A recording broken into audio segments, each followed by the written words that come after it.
I'm Sam Short from Short Marine, and I'm standing here with Eric Sorensen, all the way over from the US.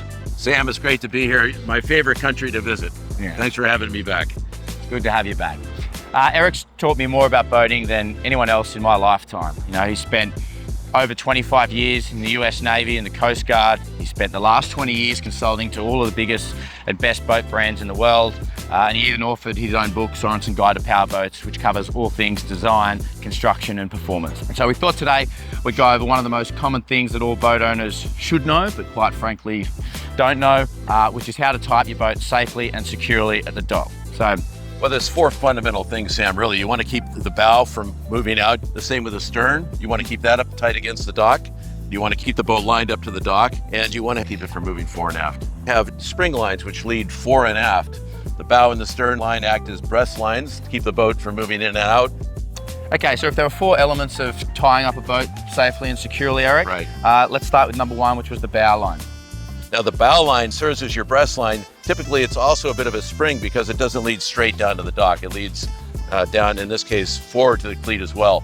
But the fundamental purpose of the bow line is to keep the bow from drifting away from the dock.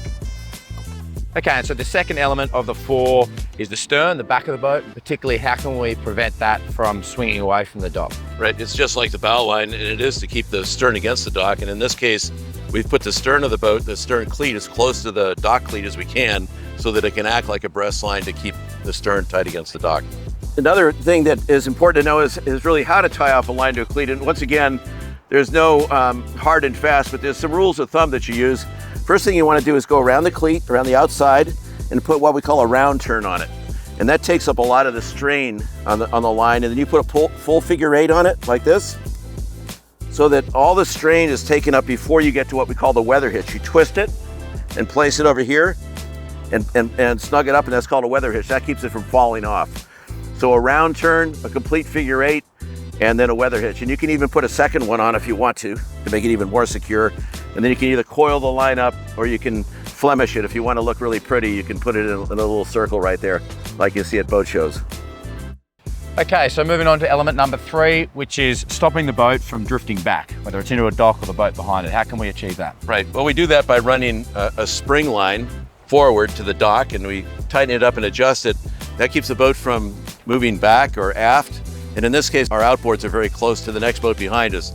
So that's critical to get that tight and to get it in position so that we're not doing damage to another boat.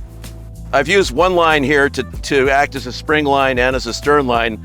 So I've tied it off to the cleat. Now I've tied it off rather than putting the eye through the cleat so that I have some flexibility later. If I want to tighten the line up a little bit or slack it off, I can do that. Whereas if I put the eye through, I'd be committed to that length of line. It would be more work to adjust it later.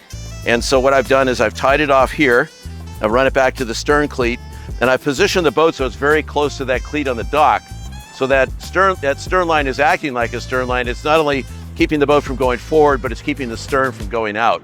If the boat was further forward and had more of a lead, it would be very difficult to keep the stern tight against the dock and the bow from going in. This is just one of many options that you would have, but you have to be flexible to allow for the location of the cleats on the dock. Okay, so that's great. We now know how to prevent the boat from drifting back, either into the dock or to a boat that's behind it. How can we stop the boat from drifting forward? Well, it's the same thing, Sam. We have a line going from the dock forward to a cleat on the boat.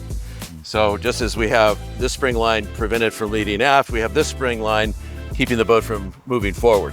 Something we spoke about before is the importance of having both of these lines really tight before you leave. Exactly. You know, now that we've got these four elements down pat, once you feel that you've satisfied them, are there any checks or anything like that someone can do before they leave their boat to make sure that the boat's going to be safe and secure when they get back, even if it is blowing 30, 40, 50 knots? And that's a good point, because you don't want the boat to move around, so just give it a push away from the dock,